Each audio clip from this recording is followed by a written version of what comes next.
TikToker Prince মামুনের বিরুদ্ধে ধর্ষণের অভিযোগে সত্যতা মিলেছে। রাজধানীর ক্যান্টনমেন্ট থানা পুলিশের তদন্ত শেষে আদালতে জমা দেওয়া হয়েছে অভিযোগপত্র। মামলাটি এখন বিচারাধীন। টিকটকার আব্দুল্লাহ আল মামুন ওরফে প্রিন্স মামুনের বিরুদ্ধে মামলা করেছিলেন লায়লা নামের এক নারী, যিনি নিজেও সোশ্যাল মিডিয়ায় পরিচিত মুখ। অভিযোগ অনুযায়ী প্রেমের সম্পর্কের সুযোগ নিয়ে মামুন তাকে বিয়ের প্রতিশ্রুতি দিয়ে ধর্ষণ করেন।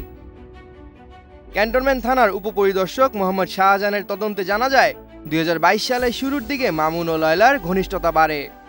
লায়লার বাসায় থেকেই তাদের সম্পর্ক এগোয়, কিন্তু মামুনের বিরুদ্ধে অভিযোগ এই সম্পর্কের সুযোগ নিয়ে একাধিকবার লায়লাকে ধর্ষণ করেছেন তিনি।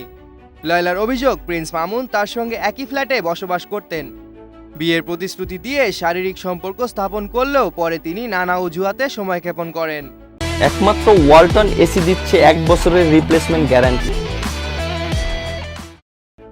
পুলিশের অভিযোগপত্র অনুযায়ী মামুনের বিরুদ্ধে উপযুক্ত প্রমাণ পাওয়া গেছে। মামলাটি এখন নারী ও শিশু নির্যাতন দমন ট্রাইব্যুনাল 9-এ বিচারাধীন। লায়লা আরও জানান 3 বছর আগে ফেসবুকে তাদের পরিচয় হয়েছিল। মামুন তার বাসায় থাকার সুযোগ নিয়ে তার সঙ্গে প্রতারণা করেছেন।